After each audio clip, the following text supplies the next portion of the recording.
The purpose of this video is to demonstrate how to create a Gambrel template sketch for the mini barn. You'll need a piece of 8.5 by 11 paper, pencil, and an architect scale.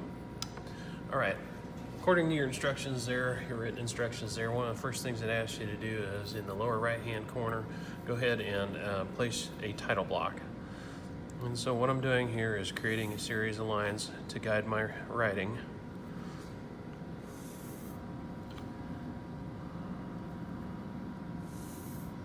And they're just light lines there, and I'm going to go ahead and put my name in there on the first line. Today's date.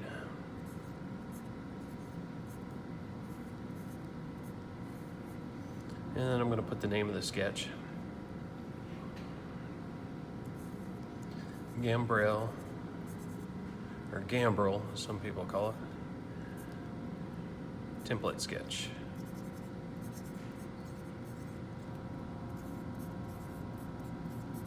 Okay, so there's that. All right, so first thing that you're wanting to do is you want to orient your architect scale here to 3/4 of an inch. Okay, that's the scale we're going to be using for all our modeling.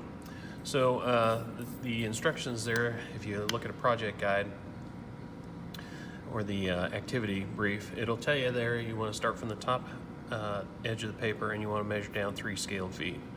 So all I'm doing is putting the 0 on the edge of the paper, measuring out 3 scaled feet using the 3/4 inch scale, and I'm placing an arrow tip at the 3-foot mark in 2 places. All right. So with that, now I'm just going to go ahead and join my 2 marks together with a straight line. Now you want to be accurate in your drawing here. This is going to be a template, which means we're going to use this as a pattern to create multiple copies of the same object. So obviously if we go ahead and make a mistake on our template, it's going to be reflected 10 times because we're going to make 10 of these objects. So now what I'm doing is I'm taking the ruler again, I'm putting the 0 on the left edge of the paper, and I'm going and measuring in exactly 3 scaled feet, placing a mark, and then connecting those marks up with a straight line. Okay, so you can see here we've got 2 lines now. They intersect, they're exactly 90 degrees from each other.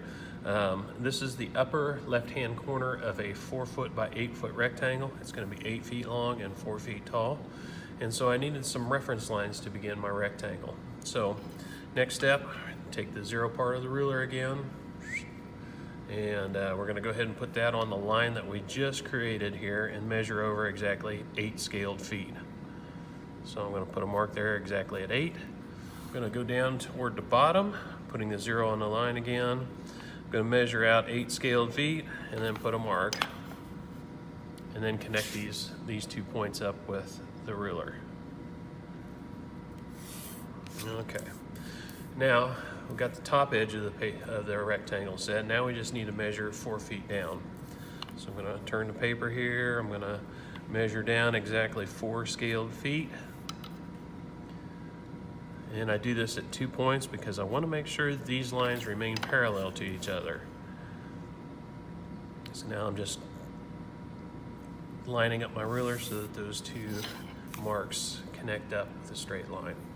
Okay, so now we have this rectangle here in the center, and so the next step is to divide this rectangle in half. I know half of 8 is 4, so I'm going to just measure out 4 scaled feet using the 3/4 inch scale.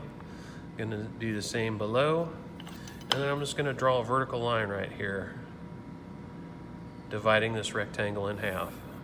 Okay, so we've got the rectangle divided in half. Now I'm going to draw a couple diagonal lines from the center point outward to the upper corners of the rectangle.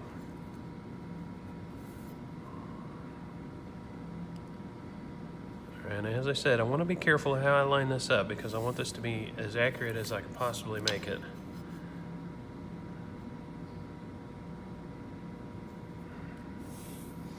Okay, so now I have this here. This is what I call a crow's foot. You can see it kind of reminiscent of a bird's foot. What we're going to do is we're going to measure along these diagonal lines exactly 4 scaled feet. So once again, using the 3/4 inch side of the ruler, putting the 4 on the very bottom of the middle point there. And then I'm measuring out exactly 4 scaled feet. So I'm putting the 4 on the bottom point here, and then measuring out to 0, which would be exactly 4 scaled feet. Then I'm going to measure on the opposite side here. So in this case here, I'm putting the 0 on the bottom point and then marking off 4 feet. All right. So with those marks here, I'm going to go ahead and create the gambrel shape. Remember, that looks like half an octagon. So I'm lining up my ruler carefully with the marks that I've made in the corner of the rectangle. Here from the measurement point to the center of the rectangle. And then repeat on the opposite side.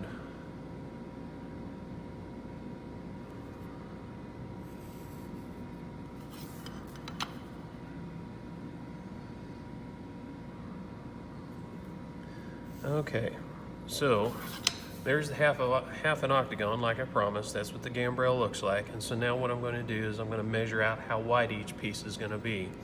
Well, now on the ruler here, what we're going to do is we're going to use this side of the ruler here, which is the scaled inch side. So just in review here, every other mark is an inch. So I'm going to count 2 marks, and that would be my first inch. I know that there's 3 inches there because that line's a little bit longer. So 1, 2, 3. The 4th inch would be right there. Okay. So what I'm doing, measuring over 4 scaled inches, putting a mark.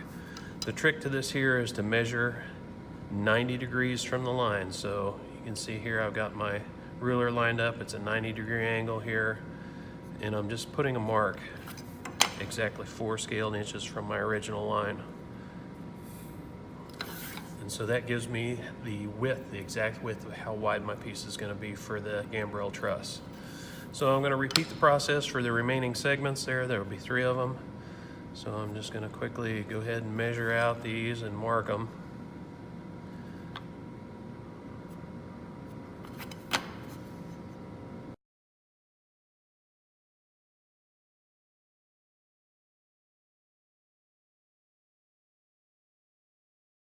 All right, there's my last segment there. That's what your overall finished product is going to look like here. We've got a template set up for us to begin creating our gambrel truss members, and we're going to need 10 of these. Okay, next video is going to show you how to mount this template sketch to a workboard, and then eventually we'll proceed on making an example truss for you to look at. Good luck with your drawing.